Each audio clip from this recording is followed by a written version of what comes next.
Become mentally dangerous and socially untouchable. Introduction.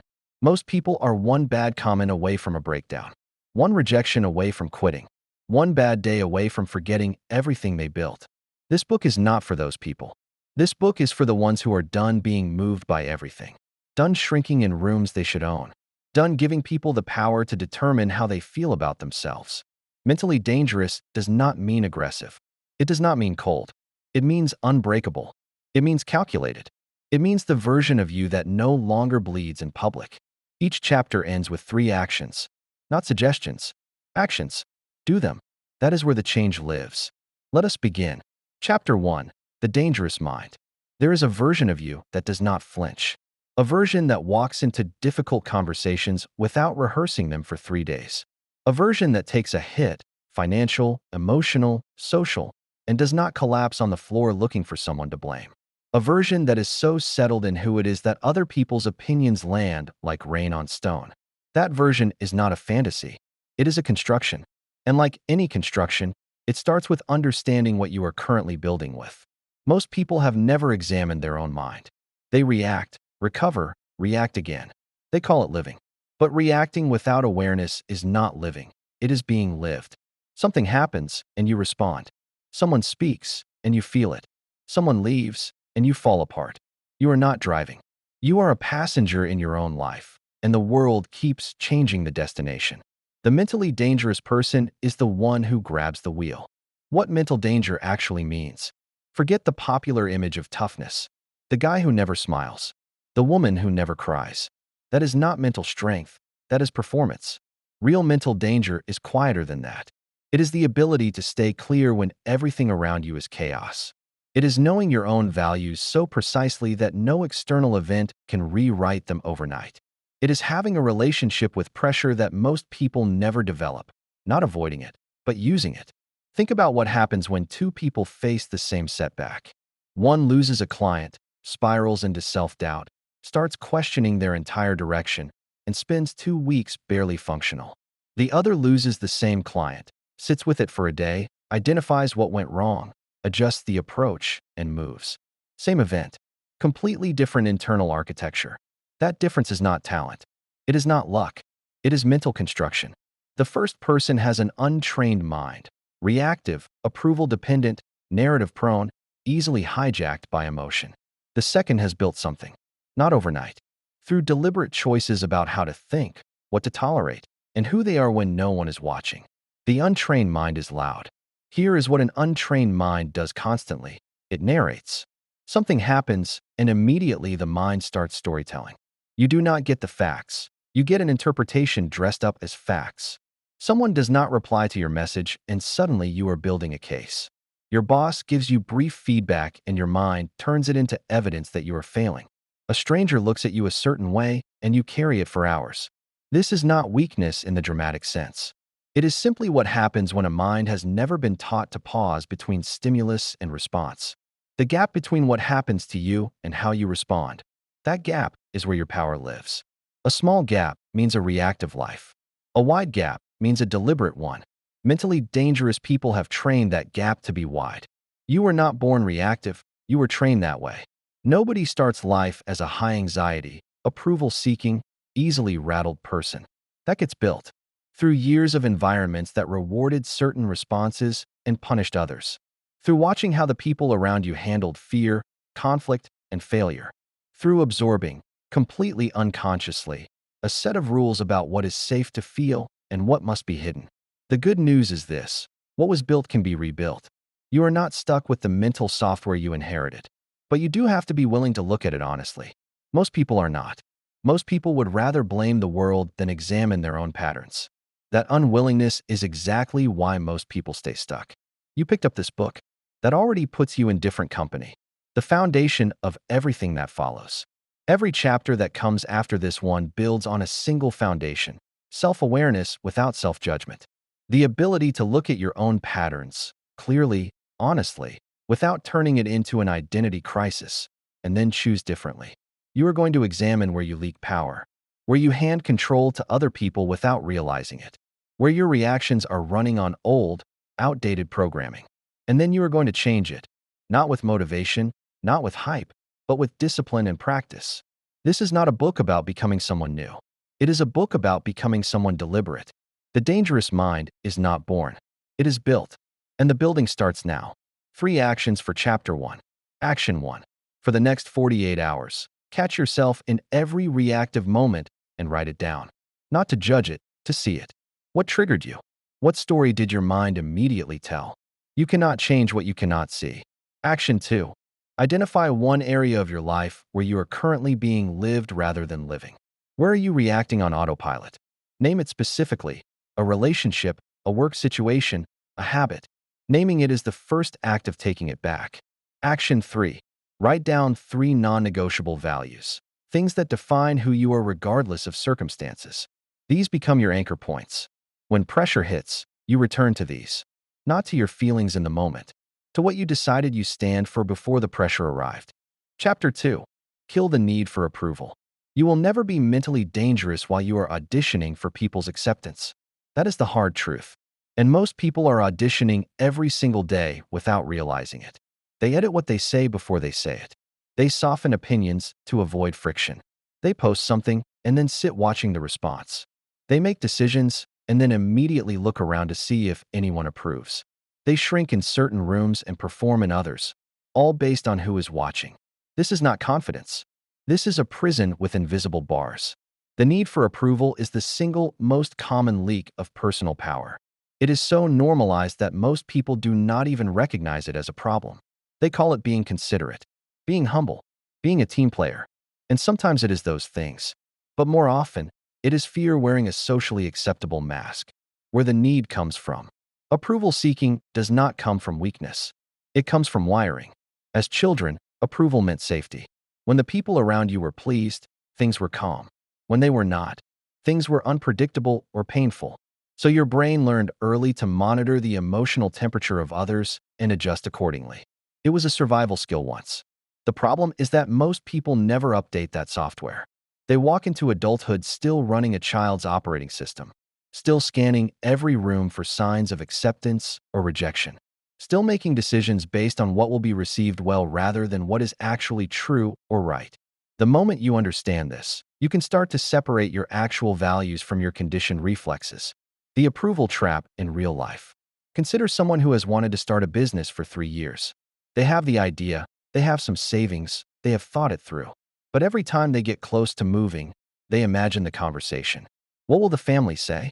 What will the colleagues think? What if it fails publicly? So they wait. They keep the idea small and private, where it cannot be judged. And another year passes. That is not caution. That is approval seeking dressed up as patience. Or consider someone who knows a relationship is wrong for them. Everything in their body is telling them to leave. But they stay because they cannot handle the social fallout. The questions, the opinions, the narrative other people will construct about them. So they trade their own peace for the comfort of other people's approval.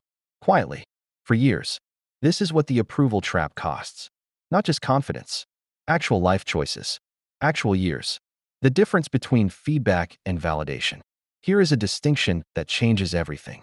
There is a difference between wanting feedback and needing validation. Feedback is information. You seek it out strategically from people who are qualified to give it to improve something specific. That is intelligent. That is how growth works. Validation is different. Validation is needing someone to confirm that you are okay, that your choice is okay, that you are enough. When you confuse the two, you start treating every person's opinion as if it carries equal weight. The colleague who barely knows you and the mentor who has watched you for years both get the same amount of influence over your decisions. That is irrational, and it is expensive. Mentally dangerous people are selective about whose voice gets volume in their head. Not because they are arrogant, because they understand that not all input deserves the same weight. What happens when you stop needing it? Something shifts when you genuinely stop needing approval. Not performing independence while secretly craving acceptance. Actually releasing it. You start saying what you actually think. You start making decisions faster because you are no longer running them through the filter of imagined judgment. You start showing up more consistently because your behavior is no longer dictated by who is watching. You become, in the truest sense, more yourself. People notice this, not always consciously, but they feel it. There is a quality to someone who does not need your approval that is simultaneously magnetic and slightly unsettling. It is unsettling because most social interaction is a subtle exchange of validation. When someone opts out of that exchange, it disrupts the dynamic. And that disruption is power. You stop being manageable. You stop being predictable. You stop being someone who can be controlled through praise or punishment. That is what untouchable actually feels like from the inside. The work is internal. Killing the need for approval is not about becoming indifferent to people. It is not about broadcasting your independence or making a point of being contrarian. That is just approval seeking in reverse. Still performing. Still reacting to the audience, just in the opposite direction. The real work is internal. It is building such a clear, stable sense of your own values and direction that external opinion becomes one data point among many rather than the verdict on your worth. It is developing what some call an internal locus of control. The belief, lived out daily, that your sense of self is generated from the inside and cannot be voted away by the outside. This does not happen from reading one chapter. It happens from catching yourself every time you edit who you are for a room. Every time you hold back a real opinion. Every time you make a choice based on how it will look rather than what you actually want. And choosing differently. Again and again until the new pattern becomes the default. That repetition is how you rebuild the wiring. 3 actions for Chapter 2. Action 1. Identify one opinion you have been holding back in any area of your life because you are afraid of how it will land. Write it down in full, unedited. You do not have to share it yet, but get it out of your head and onto paper exactly as you actually think it. Practice owning it privately before you own it publicly. Action 2.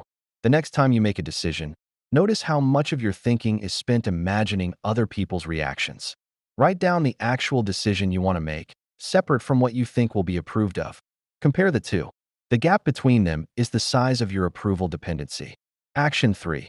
Choose one person in your life whose opinion carries too much weight over your choices. Not to remove them or resent them, simply to consciously reduce their vote. When their opinion comes up in your head this week, acknowledge it and then ask, what do I actually think? Start building the habit of consulting yourself first. Chapter 3. Emotional armor. Feel everything, break for nothing. The goal is not to stop feeling. The goal is to stop being destroyed by what you feel. There is a version of emotional strength that gets sold constantly, and it is completely wrong. The idea that tough people do not feel things deeply. That if you are truly strong, criticism rolls off you. Loss does not shake you. And pressure is something you simply absorb without reaction. That version of strength is not strength. It is numbness. And numbness is not a superpower. It is a defense mechanism that eventually costs you everything it was supposed to protect. Real emotional armor is not about feeling less. It is about feeling without losing your footing. The 2 failure modes. Most people fall into one of 2 traps when it comes to emotion. The first trap is overflow. Everything lands hard. A critical comment ruins the day. A conflict with someone close throws off the entire week. A failure at work becomes a referendum on personal worth. Emotions come in and take over completely, hijacking judgment, distorting perspective, and making mountains out of situations that deserved maybe an hour of attention. The second trap is shut down. These are the people who have been burned enough times that they built a wall instead of armor. They stopped letting things in. They disconnected from their own emotional life in the name of toughness. And it worked in the short term. They stopped getting hurt as easily. But they also stopped being present. Stopped being able to connect. Stopped being able to access the kind of deep motivation that only comes from actually caring about something. Both traps look like strength from the outside. Neither one is. The path forward runs between them. What emotional mastery actually looks like. Emotional mastery is the ability to experience an emotion fully, understand what it is telling you, and then choose your response rather than becoming your response. That word choose is everything. When something painful happens, the emotion is not the problem. The emotion is information. Anger tells you a boundary was crossed. Grief tells you something mattered. Fear tells you there is something worth protecting or a risk worth evaluating. These are not enemies. They are signals. The problem is when the signal takes over the whole system. When instead of receiving the information, you become it. A person with genuine emotional armor can sit with discomfort without immediately trying to escape it. They can feel the anger without acting from it. They can feel the fear without letting it make the decision. They process, and then they move. The space between feeling and reacting. There is a moment in every emotional experience between the feeling arriving and the response going out. For most people, that moment is so small it barely exists. Something happens, and the reaction is almost simultaneous. That compressed space is where untrained emotions do their damage. Think about a time you said something in anger that you later regretted, or a time you made a decision from fear that you knew, even as you made it, was not right. That is what a collapsed gap looks like in real life. The feeling came in, and it drove straight out as behavior before anything rational could intervene. Expanding that gap is the core practice of emotional mastery. And it is exactly that, a practice, not a personality trait you either have or do not have, a skill you build through repetition. The simplest version of this practice is physical. When a strong emotion arrives, before you speak or act, you breathe. Not as a cliché, as a genuine physiological intervention. Slow breathing activates the part of your nervous system responsible for calm, clear thinking. It literally creates space between the stimulus and the response. That space is where your intelligence lives. Pressure reveals what practice built. Here is something worth understanding deeply. You do not find out what your emotional architecture looks like on a calm Tuesday. You find out when the pressure arrives, when the deal falls apart, when the person you trusted betrays you, when everything you planned stops working at the same time. That is when whatever you have built either holds or does not. This is why emotional mastery cannot be faked. You can perform composure when nothing is happening, but real composure under real pressure is the product of real training. It comes from having practiced the pause hundreds of times before the moment that matters. From having processed smaller emotions honestly so the bigger ones do not arrive as a complete shock to your system. From having built, through daily practice, a relationship with your inner life that is honest rather than avoidant. The people who seem unshakable in a crisis did not get lucky with their temperament. They built something, quietly, before the crisis arrived, feeling everything without broadcasting it. There is one more piece to this. Emotional armor also means developing discretion about where your emotions go. Not suppression, discretion. There is a difference between processing an emotion and performing it for an audience. When you are visibly rattled in every difficult moment, people around you adjust. They start managing you instead of leveling with you. They withhold hard truths because they have learned that your emotional reaction makes honesty expensive. Your unmanaged emotions start shaping how the world interacts with you in ways that quietly cost you. The person who can receive hard news without collapsing, handle conflict without escalating, and face setbacks without a public spiral earns something real. They earn the kind of trust and respect that opens doors. Not because they are performing calm, because they have actually built it. Feel everything. Let it inform you. Then decide how much of it belongs in the room. 3 actions for Chapter 3. Action 1. This week, when a strong emotion arrives, before you respond to it in any way, pause and name it out loud or in writing. Not the situation, the emotion itself. Saying, "I am feeling humiliated right now," instead of immediately reacting, pulls the experience into your conscious mind and begins building that gap between feeling and response. Action 2. Identify your personal emotional leak. The one emotion that most reliably hijacks your behavior. Anger, anxiety, the need to be liked, the fear of being dismissed. Write down the last 3 times it took over. Look for the pattern in what triggers it. Knowing your specific vulnerability is the beginning of managing it. Action 3. Pick one difficult situation you are currently avoiding because of how it will feel. A conversation you are postponing, a decision you are sitting on, something uncomfortable you keep putting off. Commit to facing it this week. Not because avoidance is always wrong, but because voluntary exposure to discomfort, in small doses, is how emotional resilience actually gets built. Chapter 4. The Art of Social Untouchability. There are people who walk into a room and something shifts. Nobody can explain it exactly. They are not always the loudest, not always the most attractive, not always the most credentialed, but something about their presence changes the temperature of the space. People lean in when they speak. Interruptions stop. Opinions land with weight. And when they leave, the room feels slightly different than when they entered. This is not charisma in the conventional sense. It is something deeper. It is the social consequence of being genuinely settled in who you are. And it can be built. What most people get wrong about social power.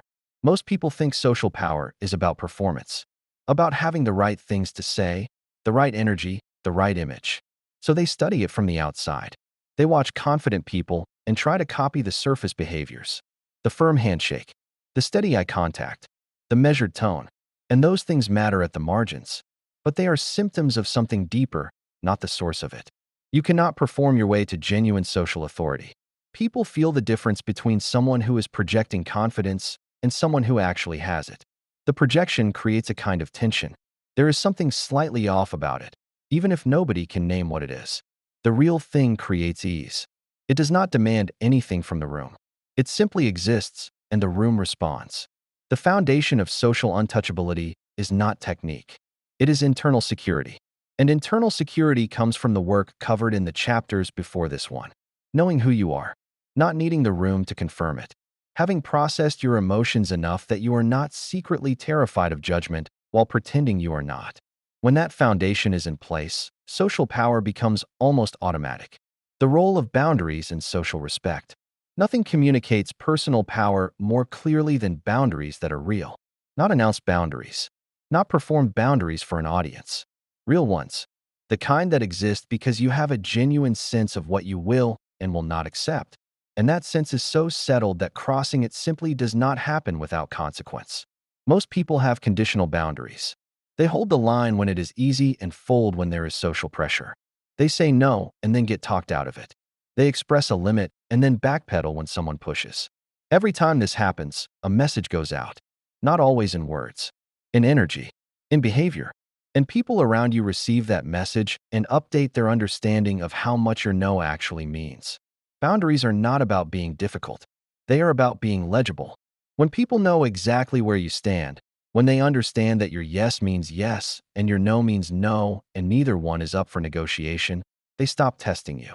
The social energy that used to go into managing pushback disappears. And in its place comes something much more valuable. Respect. Real respect is not given because someone likes you. It is given because they have learned, through experience, that you are consistent, that you mean what you say, that there is a solidity to you that does not shift based on social pressure. Presence as a practice. One of the most underestimated elements of social power is simply being present. Fully, genuinely present in the interaction happening right now. This sounds simple. It is not. Most people are partially somewhere else at all times. Thinking about what they are going to say next. Monitoring how they are coming across. Running a background calculation on whether they are being liked. That divided attention is felt by the person in front of you, even if they cannot articulate it. When you are fully present with someone, when you are actually listening rather than waiting, when your attention is completely on them rather than on your own internal performance review, something happens. People feel seen. And feeling seen is one of the rarest and most powerful experiences in human interaction. It creates connection instantly. It builds trust faster than almost anything else. The socially untouchable person is not always the one talking. Often they are the one listening in a way that makes the other person feel like the most important thing in the room.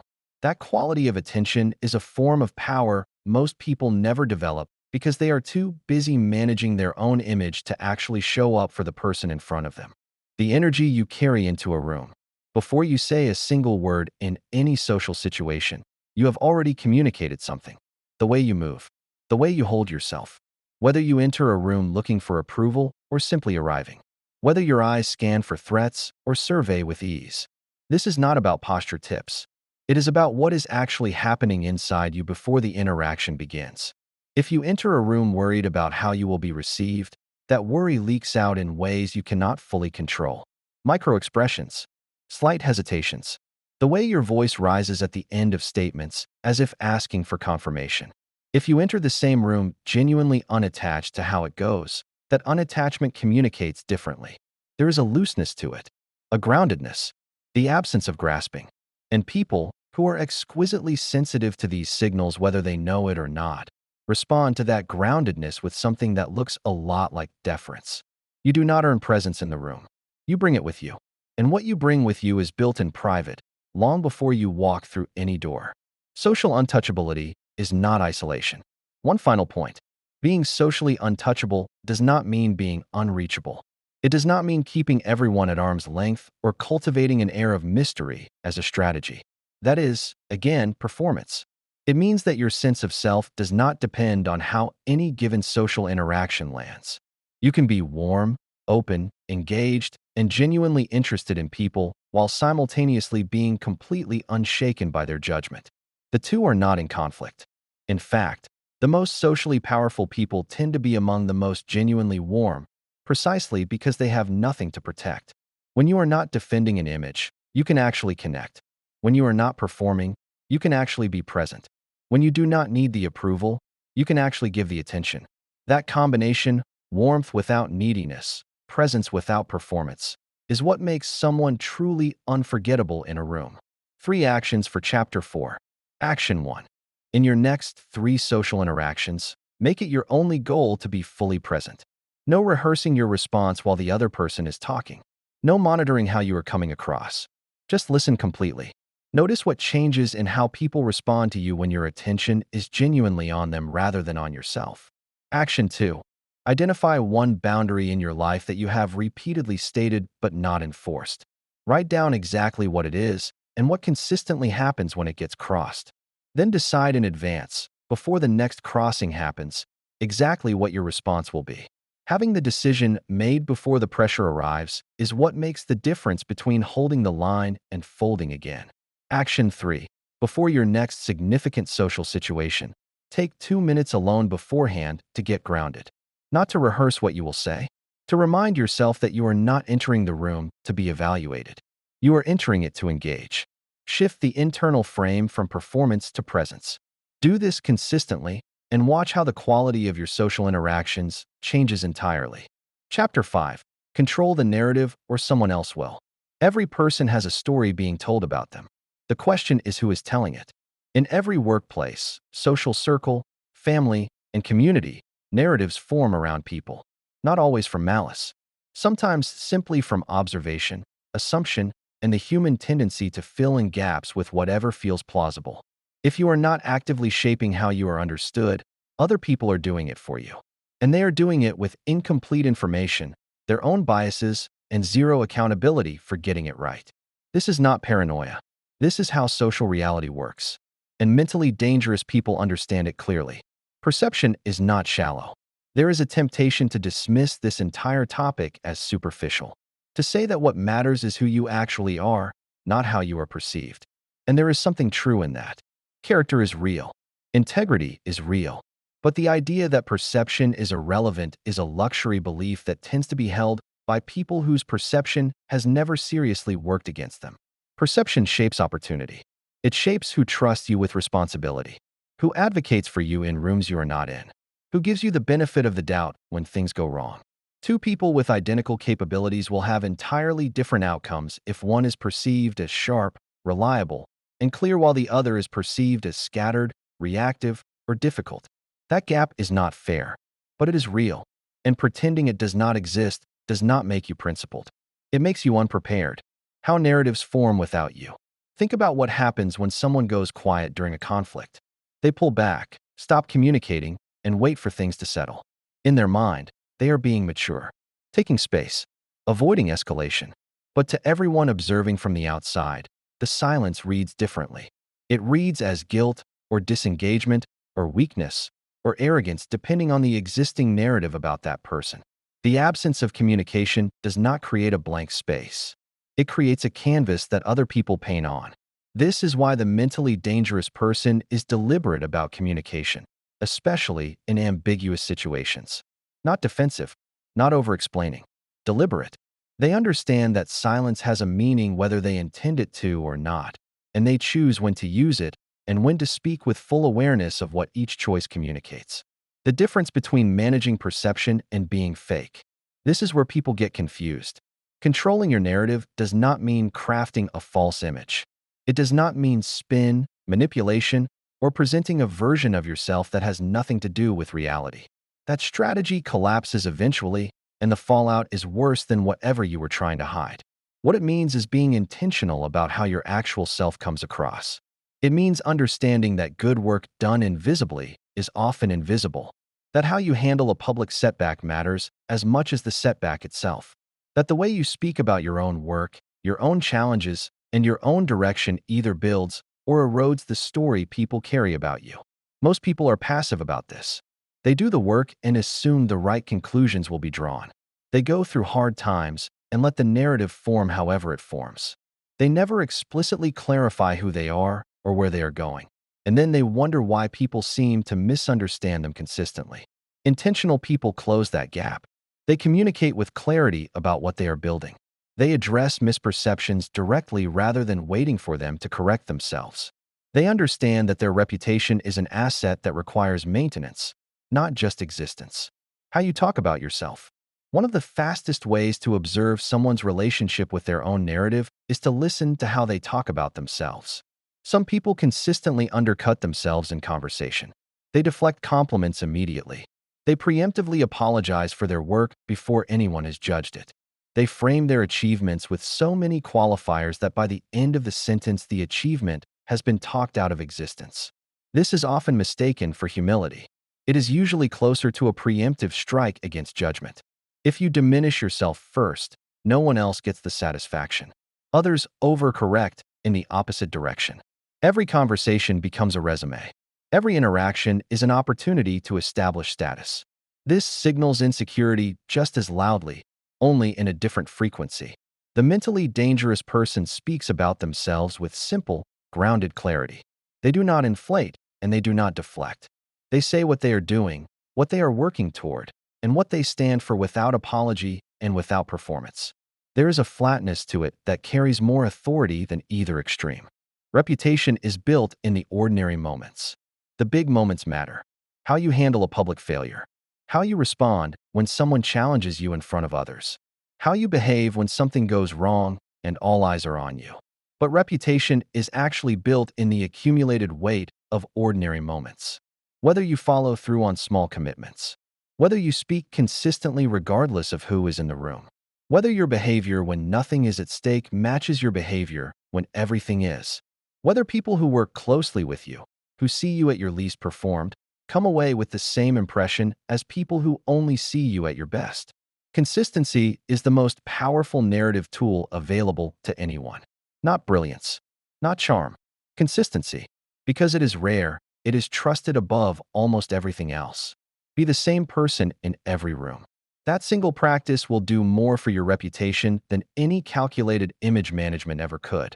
3 actions for Chapter 5. Action 1. Write down in 3 sentences how you want to be known by the people in your professional or social world.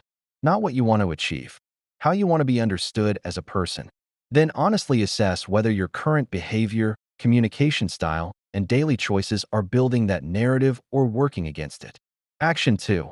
Identify one situation in your life right now where your silence or passivity is allowing a narrative to form that does not represent you accurately. Decide on one specific, clear action you will take this week to address it. Not defensively, just clearly and directly. Action 3. For the next 2 weeks, track your consistency on one specific commitment you have made to yourself or others. It does not need to be large. It needs to be something where follow-through is not guaranteed. Notice how it feels to be someone who does what they said. That feeling is the foundation of an unshakable reputation. Chapter 6. The Silence Strategy. The most powerful thing you can say is sometimes nothing at all. This is one of the most misunderstood principles in social dynamics. Most people treat silence as a void, an absence of something, awkward, uncomfortable, something to be filled as quickly as possible.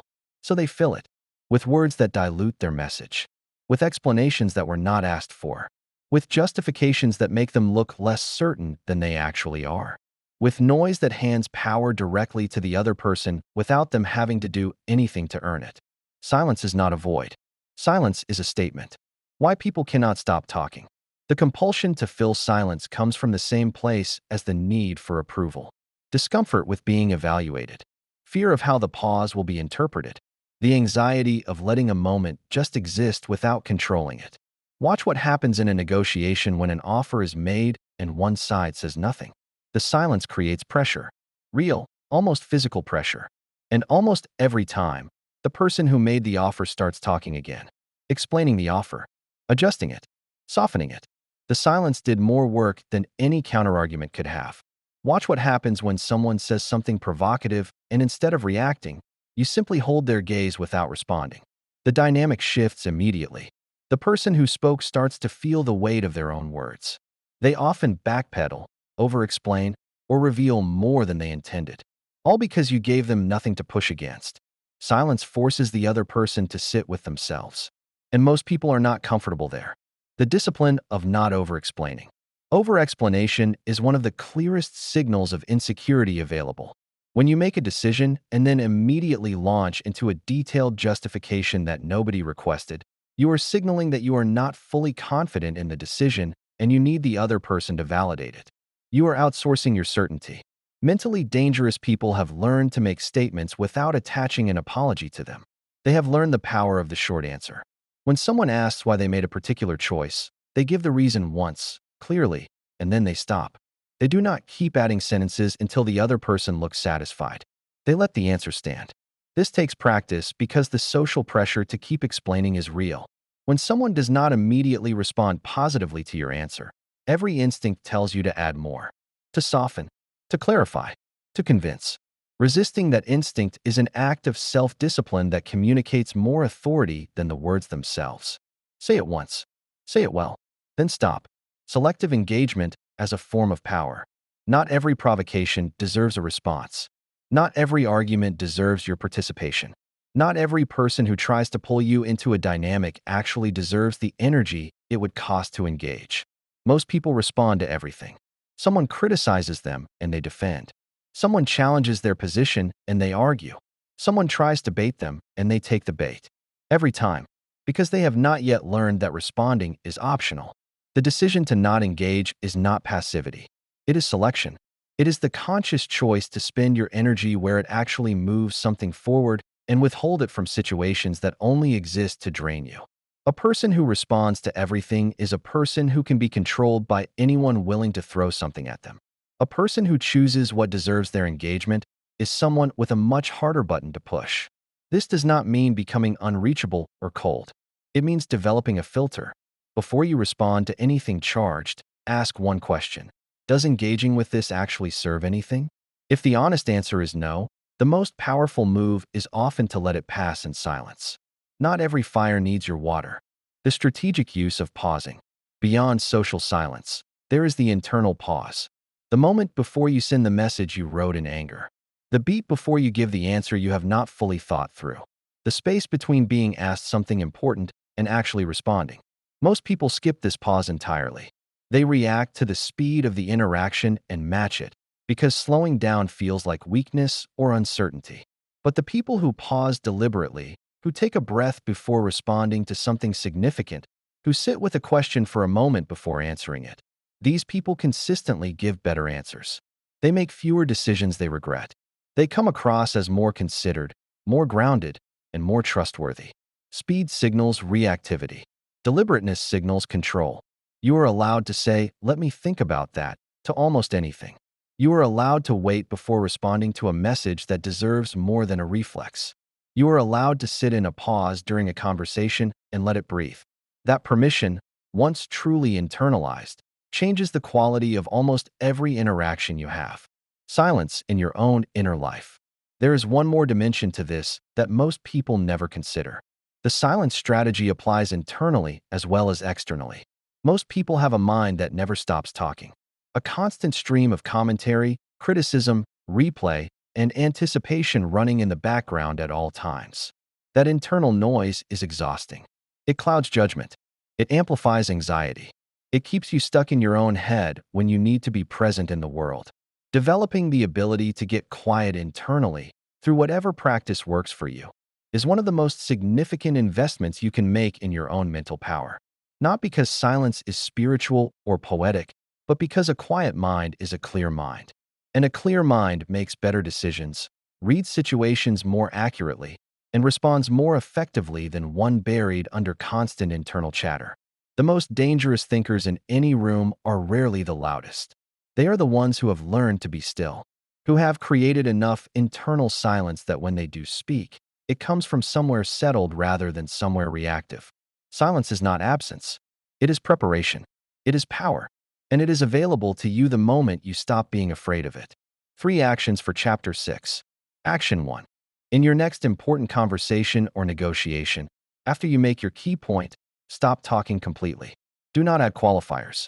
Do not soften. Do not fill the pause. Let the silence sit and observe what the other person does with it. Practice this once deliberately and notice how the dynamic shifts when you stop handing your power away with unnecessary words. Action 2. Identify one ongoing situation where you have been over-explaining yourself repeatedly. Write down the clearest, most direct version of your position in 2 sentences or fewer. Practice saying only that. The goal is not to be cold or abrupt. The goal is to stop seeking validation through volume and let your position stand on its own. Action 3. Commit to 10 minutes of genuine silence each morning this week. No phone, no music, no input of any kind. Just stillness. Not as a meditation ritual if that is not your style, but as a daily practice of getting comfortable with quiet. You cannot use silence as a tool in the world until you are comfortable with it inside yourself. Chapter 7. Rebuild your identity from the ground up. Most people are living inside an identity they never chose. They think they chose it. They will defend it passionately if you challenge it. But if you trace it back carefully, what you find is not a series of deliberate decisions about who to become.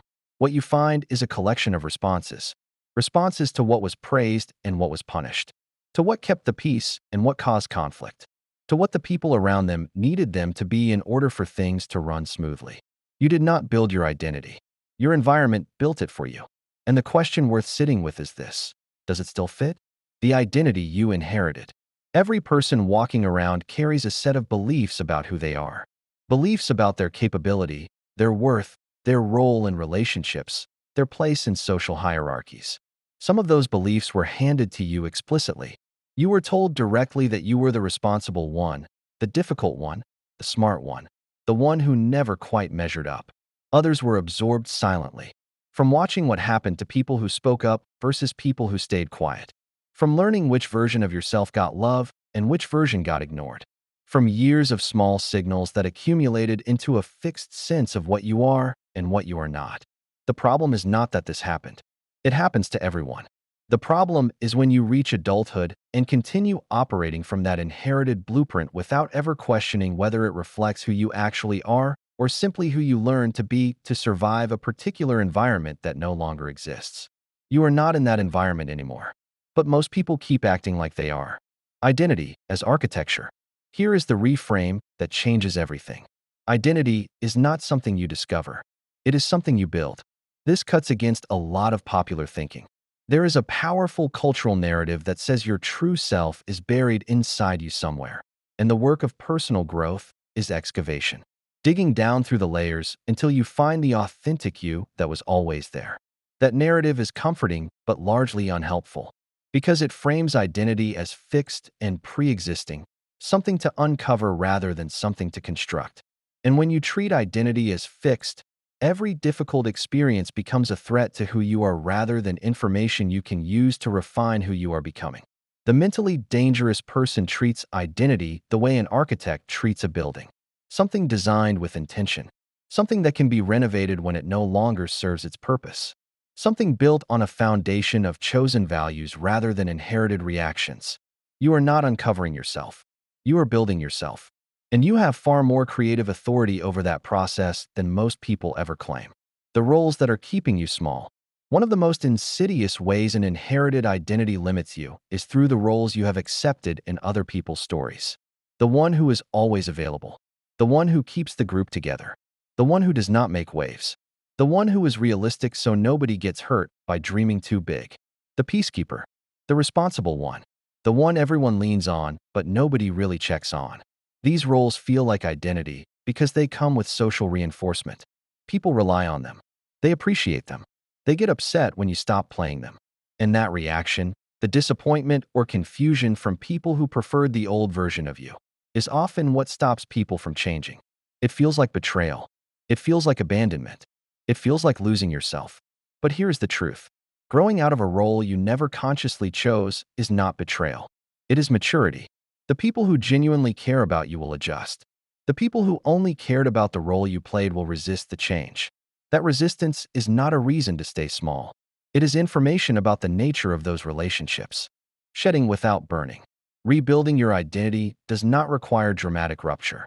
It does not mean cutting everyone off, moving to a new city, or reinventing your entire life overnight. Those fantasies are usually just another form of avoidance. A belief that change requires a completely new setting rather than a completely new internal standard. Real identity renovation happens in small, consistent decisions.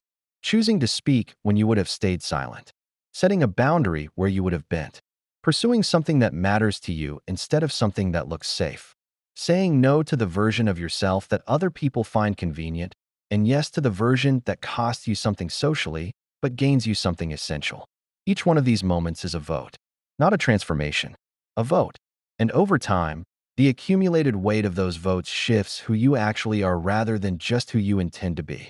Change does not happen in declarations. It happens in the thousand small choices that nobody sees except you. Who are you when no one is watching? The truest measure of your identity is not how you behave when people are watching. It is what you do when there is no audience. When the choice costs you something and no one will ever know whether you made it or not. Do you hold yourself to your own standard when there is no external accountability? Do you do the work when there is no recognition waiting on the other side? Do you treat people with respect when they cannot do anything for you and never will? Who you are in private is who you actually are. Everything else is performance. Rebuilding your identity means closing the gap between who you perform yourself to be and who you actually are when the performance ends.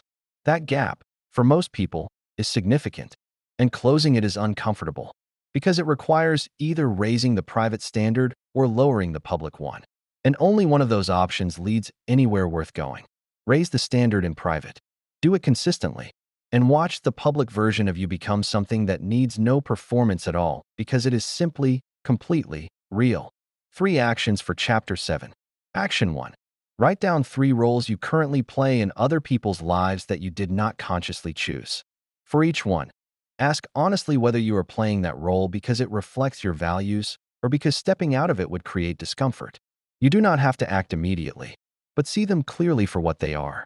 Action 2. Identify one belief about yourself that you have held for a long time without questioning it.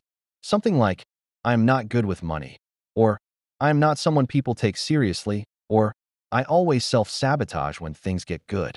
Write down where that belief came from. Then write down one piece of evidence from your own life that contradicts it. Beliefs are not facts. They are just thoughts that have been repeated long enough to feel like facts. Action 3. Choose one private standard to hold yourself to this week that no one else will know about or see. It could be how you spend the first hour of your morning, how you speak to yourself when something goes wrong, or whether you follow through on something you committed to in private. Do it without telling anyone. The point is to begin building the version of you that exists independently of any audience. Chapter 8. Living Untouchable, the Daily Standard. Everything in this book means nothing without this chapter. Ideas do not change lives.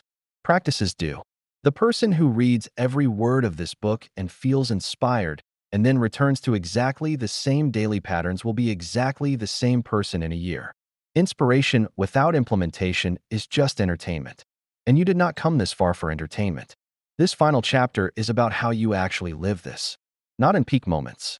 Not when you are motivated and the conditions are right. Every single day. Especially the days when nothing is working and nobody is watching and the easier version of yourself is right there waiting to take over. That is when the standard either holds or it does not. The problem with motivation. Most people build their lives around motivation. They wait for it. They chase it. They consume content designed to produce it. And motivation works, for a while. It is real and it is useful, but it is also inconsistent, weather-dependent, and completely unreliable as the primary engine of a changed life. Motivation is a feeling, and like all feelings, it comes and goes based on factors largely outside your control. You cannot schedule it.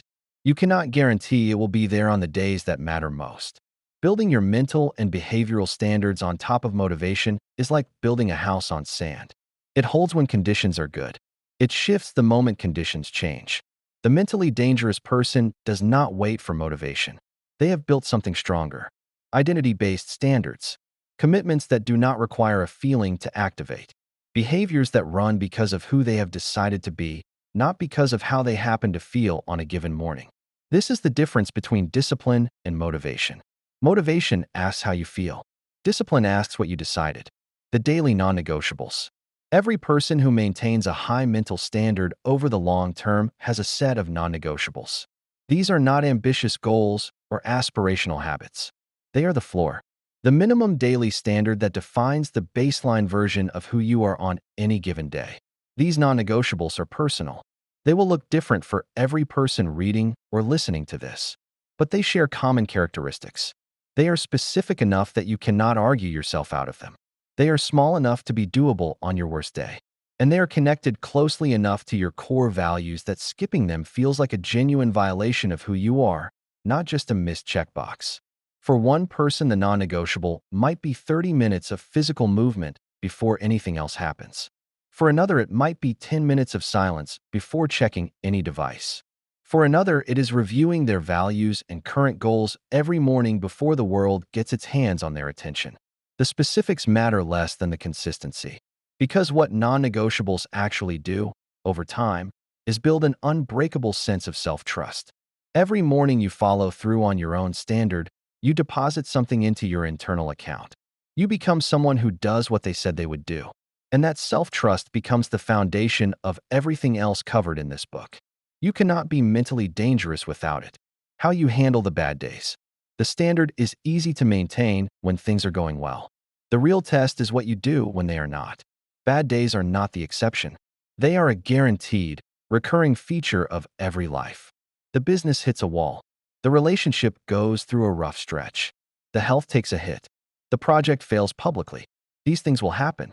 The question is never whether difficulty will arrive. The question is what version of yourself will be there when it does. The untouchable person has a protocol for hard days, not a rigid set of rules that ignores the reality of the difficulty. A simple internal framework. When things fall apart, they return to the floor. They do the non-negotiables. They do not try to solve everything at once. They do not catastrophize the temporary into the permanent. They ask one question: what is the one right move available to me right now? And then they make it. One move. Not a complete recovery. Not a return to peak performance. Just the next right move. That singular focus is what keeps a bad day from becoming a bad week, from becoming a bad identity. The people you allow in your space. You cannot live at a high mental standard indefinitely while consistently surrounding yourself with people who operate at a low one. This is not about superiority. It is about environment. And environment is one of the most powerful forces shaping human behavior, more powerful than most people want to admit, because admitting it requires making uncomfortable decisions. The people closest to you set a standard by their presence alone, not through what they say to you, but through what they normalize, what they complain about, what they accept, what they celebrate, what they treat as inevitable. You absorb these norms whether you intend to or not, simply through sustained exposure. This does not mean abandoning everyone who is not performing at their peak. It means being honest about who is pulling your standard up and who is pulling it down, and making deliberate choices about where you invest your deepest time and energy. Some relationships are worth the maintenance cost. Others are habits dressed up as loyalty.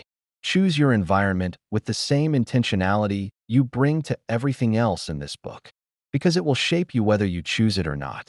The long game. Mental toughness, social untouchability, emotional mastery. These are not destinations. They are directions. You do not arrive at them and then maintain them effortlessly.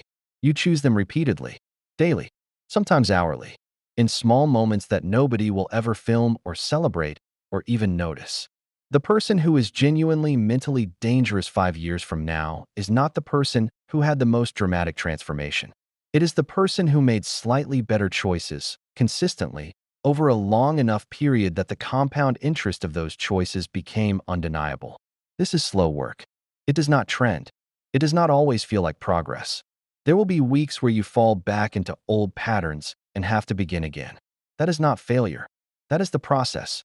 The only actual failure is deciding that falling back means the whole project is over. It is not over. It is just a bad week. Return to the floor. Make the next right move. Keep going. You are building something real. Something that belongs entirely to you. something that no circumstance can fully take and no person can vote away. That is what untouchable actually means. Build it. Every day, without exception. 3 actions for Chapter 8. Action 1. Define your personal non-negotiables right now. Write down 2 or 3 specific daily behaviors that represent your minimum standard regardless of how the day is going. Make them small enough to do on your worst day and meaningful enough that skipping them actually costs you something. Commit to them for 30 days before evaluating whether to adjust them. Action 2. Write down the names of the 5 people you spend the most time with. For each one, honestly assess whether that relationship raises your standard or lowers it. You do not have to make any immediate changes, but see it clearly. Awareness of your environment is the first step to taking responsibility for it. Action 3. Create a 1-sentence personal standard.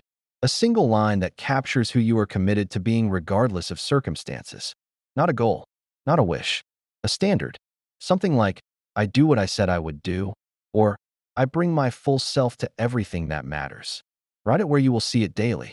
Let it become the internal benchmark against which you measure your choices. You have just walked through the full architecture of a mentally dangerous, socially untouchable life. Not the theory of it, the actual construction of it.